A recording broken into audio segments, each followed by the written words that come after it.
안녕하세요. 남편과 저는 의대 선후배 커플입니다.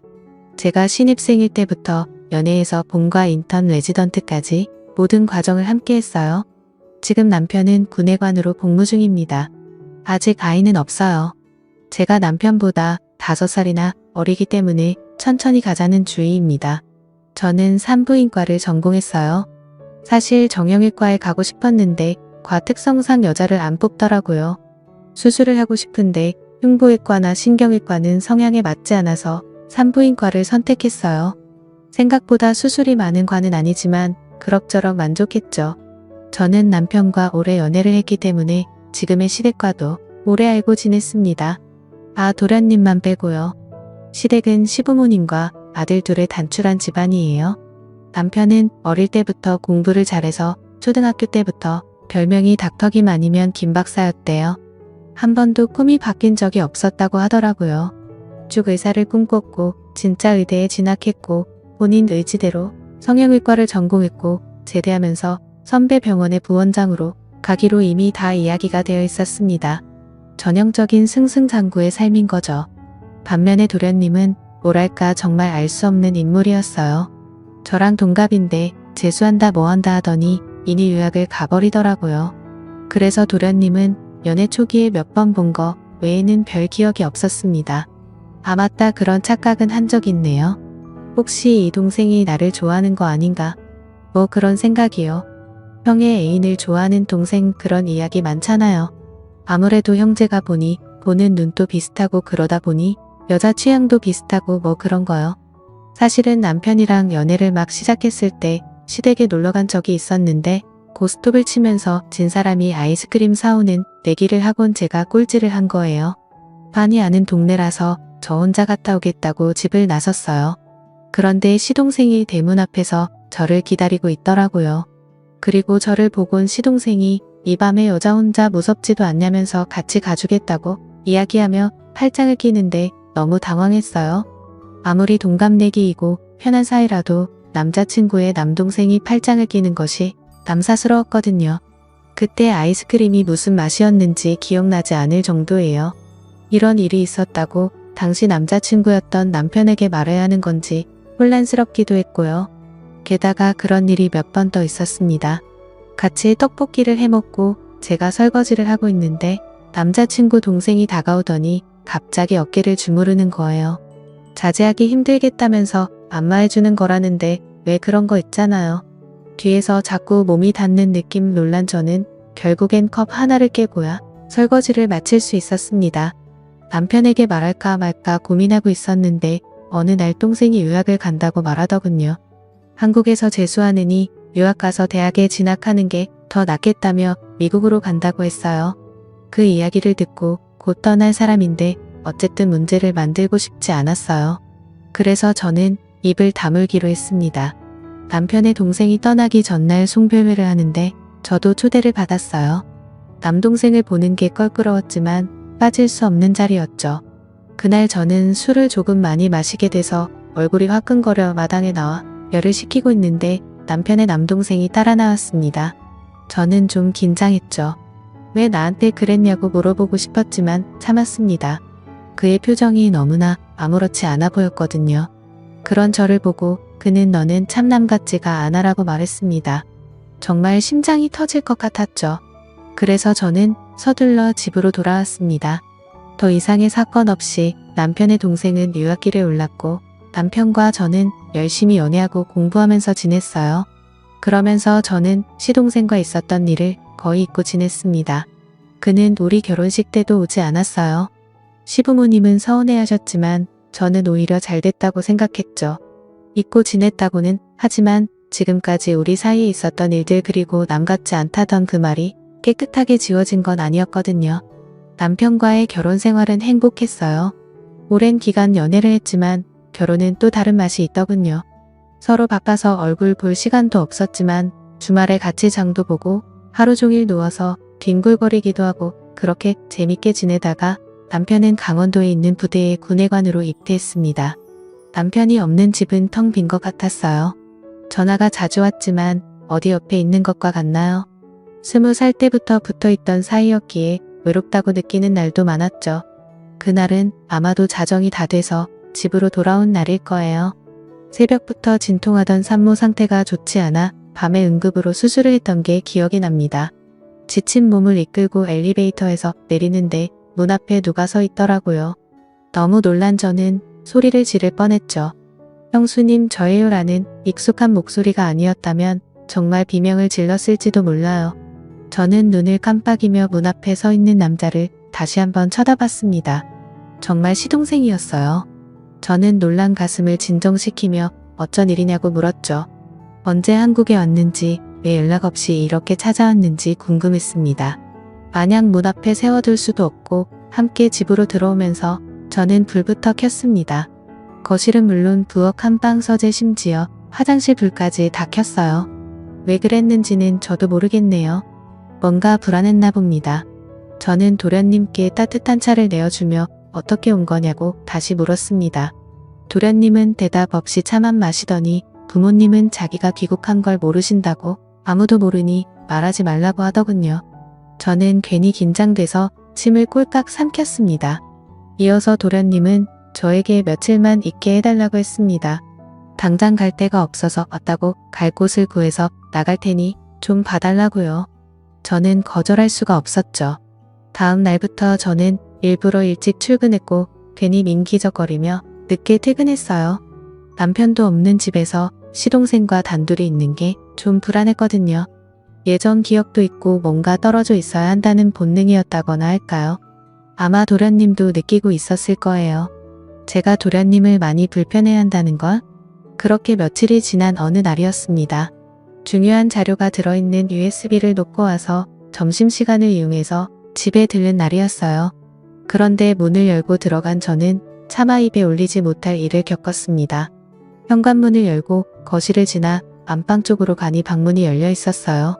뭐지 싶어서 살금살금 다가서려는 찰나 누군가 나의 손을 거칠게 휙 낚아채더라고요. 그건 바로 도련님이었어요. 저는 지금 뭐 하는 거냐고 왜 이러냐고 소리치자 도련님이 저를 데리고 급히 안방으로 들어갔습니다. 그리고는 다급하게 말했어요. 이젠 더 이상 못 참겠어요. 오늘 일은 전부 잊어달라면서요. 도련님은 샤워 가운을 입고 있었는데 저는 도련님의 허리에 두른 끈이 풀어지는 걸 보며 동시에 눈을 감아버렸죠. 그런데 그 뒤로 시간이 꽤 흘렀는데 아무 일도 일어나지 않는 거예요. 그래서 저는 조용히 눈을 떴습니다. 그리고 엄청난 광경을 보게 되었습니다. 도련님이 여성용 슬립을 입고 있는 겁니다. 도련님은 저에게 이런 모습 보여서 미안하다면서 방금 형수님이 살금살금 집안을 살피는 것도 그렇고 어느 순간부터 형수님이 자신을 너무 적대시하고 경계하는 것 같아서 이렇게 고백을 하게 되었다며 사실 자신은 어렸을 때부터 여자가 되고 싶었다고 모든 것을 털어놨습니다. 공부를 잘하고 남자다웠던 현관은 달리 자신은 소극적이고 얌전한 성격이어서 남중남고를 다니며 나는 내 자신이 남자인 것을 받아들일 수가 없다. 여자가 되고 싶다는 생각을 막연하게 했고 그 마음을 형에게 털어놓은 순간 정신 나간 놈 취급을 당했다고 했죠. 그리고 제 남편이 부모님께 말하면 죽여버리겠다고 했대요. 너 같은 거 남았다고 생각하시면 고통스러우실 거다. 여기 있지 말고 외국으로 나가서 더 하고 싶은 대로 하고 살라고 했다고 하더군요. 그제야 모든 게 이해가 됐습니다. 자신이 여자라고 생각하니까 제 팔짱을 낀 것이 어색하지 않았을 테고 중간중간 스킨십이 있었어도 이상하지 않았을 겁니다. 설거지할 때 안마를 해준 것도 여자친구들끼리의 자연스러운 스킨십 같은 것이었고 남 같지 않다는 말은 같은 여자 그러니까 제가 형수가 아니라 세원이 같다는 말이었겠죠. 저는 다리에 힘이 풀려 침대에 주저앉고 말았습니다. 그래서 정말 한 번도 여자한테 끌려본 적이 없냐고 물었습니다. 정신과 전문의는 아니지만 실습을 나간 적이 있는 터라 저는 의사로서 물었습니다. 도련님은 단 한 번도 여자에게 매력을 느낀 적이 없다고 했어요. 연애를 한 적도 당연히 여자랑 사랑을 해본 적도 없다고요. 이렇게 건장한 청년이 저는 시동생의 몸을 보며 어쩌면 아깝다는 생각이 들었던 것 같습니다. 형을 닮아 남성적이고 탄탄한 몸이었어요. 아니 말라서 그렇지 형보다 더 키가 크고 골격도 컸습니다. 저는 괜히 침을 꼴깍 삼켰어요. 앞으로 어떻게 할 거냐고 물었더니 여자로 살 계획을 차근차근 말해주더군요. 혼자 잘 헤쳐나갈 테니 비밀로 해달라고 나중에 밝혀져도 형수는 모르는 척하면 된다고 했습니다. 시동생의 비밀을 알게 된 저는 당분간 집에 있는 것을 허락했어요. 도련님이 아니고 아가씨라고 생각하기로 했고 그럼 불편할 것도 거리낄 것도 없었으니까요. 그렇게 비밀스러운 동거는 시작되었습니다. 도련님은 제 옷을 입어보기도 했고 제 화장품과 고데기를 써보기도 했어요. 저는 마치 여동생 아니 아가씨와 제 물건을 나누듯이 자연스럽게 지냈고 수다를 떨다가 소파에서 나란히 낮잠을 자기도 했습니다. 남편 없이 외롭던 생활에 도련님과의 동거는 꽤나 즐거웠죠. 그러던 어느 날이었어요. 같이 영화를 보고 있었는데 러브신 가득한 장면이 나왔습니다. 괜히 멋쩍어져서 저는 농담 반 진담 반으로 물어봤어요. 정말 여자랑 사랑을 해본 적이 없느냐고요. 그게 무슨 뜻이었는지 모르겠습니다. 어쩌면 한 번쯤은 여자와 사랑을 나눠보고 이후에 선택했으면 하는 바람이었을지도 모르겠네요. 그러고 나면 여자를 좋아하게 될 수도 있으니까요. 그래서 계속 남자로 살겠다고 마음을 바꿀지도 모르니까요. 그렇게 도련님을 설득 아닌 설득을 해보려고 했던 것 같았습니다. 제 질문에 시동생은 그냥 피식 웃었죠. 그리고 그날 밤 그 질문에 대한 답을 내더군요. 잠이 오지 않아 뒤척이고 있는데 도련님이 안방으로 들어왔습니다. 평소에도 같은 여자끼리인 것처럼 거리낌 없이 지냈더라 그러려니 하고 있었죠. 도련님은 제 옆에 눕더니 제 어깨에 머리를 기대더군요. 그래서 제가 왜 그러나고 무서운 꿈이라도 꿨냐고 물으려는 찰나 그는 제게 다가오다가 갑자기 멈춰섰어요. 제 진심을 알겠죠? 여기까지 그게 그의 마지막 말이었어요. 그리고 그 방을 나갔죠. 더 이상의 그 어떤 말도 필요하지 않게 그는 완벽한 여자임을 증명했습니다. 혼란스러운 마음에 땀에 흠뻑 젖은 채 잠든 새벽 불현듯 눈을 뜬 저는 어제 내가 도련님께 무슨 짓을 한 건가 싶어 갑자기 미안했습니다. 그래서 이리저리 눈을 굴리고 있을 때 화장대 위에 놓인 편지 한 장이 눈에 들어왔어요. 그리고 시동생이 남긴 그 편지를 집어들었습니다. 편지에는 형수의 말은 고맙지만 여자로 살고 싶다는 마음은 변한 적이 없다. 그리고 이제 지낼 곳을 찾았으니 그곳에서 지내겠다. 그동안 많이 고맙고 잊지 못할 것 같다는 작별에 인사가 쓰여 있었습니다. 그러자 더 이상 죄책감이 들지 않았어요. 시동생이 가는 길에 확신을 주는 말이었다. 그렇게 생각하니 정말 아무렇지도 않았어요. 해가 뜨지 않은 새벽에 떠나버린 시동생을 떠올리며 저는 조금 슬프던 것도 같습니다. 얼마나 힘든 삶을 살게 될까 생각하니 안쓰럽고 가여웠죠. 그렇게 아무 일 없었다는 듯이 시간은 마냥 흘러갔습니다. 산모들이 아들인지 딸인지 궁금해하는 모습을 보면서 딸이라고 행복해하고 아들이라고 좋아하는 그 표정들을 보면서 저는 가끔 도련님을 떠올렸어요. 이렇게 처음부터 딸이었다면 얼마나 좋았을까. 태초부터 여성으로 태어났다면 정말 행복했을 텐데. 그러면 나와는 세상에 둘도 없는 새언니와 아가씨로 같이 목욕탕도 가고 쇼핑도 가고 마치 친자매처럼 지냈을 텐데. 뭐 그런 생각을 하면서 그 사람이 걱정되고 그립기도 했습니다. 산부인과와 소아청소년과의 모임이 있던 자리에서 예과 때부터 친했던 소아과 친구가 한 잔 더 하자며 우리 집으로 자리를 옮기게 됐어요. 이미 두 아이의 엄마인 그 친구는 소아청소년과 의사답게 꽤나 좋은 엄마인 듯 보였습니다. 맥주 캔이 서너 개 비워갈 때쯤 친구가 고백 아닌 고백을 하더군요. 요즘 남편이랑 좀 시들하다고 그래서 애인도 만들고 싶고 그러는 것 같다고 하며 털어놓다가 저에게 물었습니다. 남편 없이 외롭지 않냐고 외로워서 바람 같은 거 피고 싶지 않냐고요. 그 미모의 의사에게 애인 만드는 거 너무 쉽지 않냐면서 대학 시절 절 쫓아다니던 치대 동기 이야기까지 꺼내더군요. 얼마 전에 우연히 백화점에서 만났는데 제 안부를 물으면서 얼굴이 빨개졌다고 했습니다. 너도 외로우면 엔조이로 몇 번 만나도 되지 않겠냐고 묻더라고요. 하지만 저는 그런 생각은 하나도 안 된다고 단언했어요. 나중에 더 나이 들어 권태기 같은 게 찾아온다면 모를까. 아직도 나에게는 남편밖에 없다고요.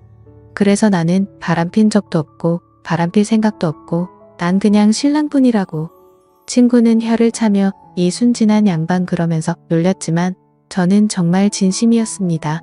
전 정말 바람을 핀 적이 없습니다. 그리고 바람을 필 생각도 없죠. 남편은 저에게 나름대로 완벽해요.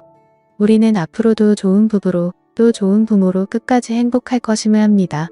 도련님이 앞으로 어떤 삶을 살게 될지 저는 모르겠어요. 한국에서 살지 않으면 미국으로 돌아가게 될지요. 어디까지 여자가 될지 아니면 마음만 여자로 살게 될지 하지만 이거 하나만은 분명합니다. 제 인생에서 이제 도련님이란 없어요. 오직 동갑내기 아가씨만 존재할 뿐이죠. 태어났지만 알콩달콩 즐거웠던 한 달간의 돈과 함께 낄낄거리며 봤던 영화들 서로 바꿔가며 보던 잡지들 같이 잡아주며 했던 스트레칭과 요가 그리고 그날 그 밤의 그 시간들 그 모든 걸 저는 아주 순수하게 기억할 겁니다. 지금까지 제 사연을 들어주셔서 감사드립니다.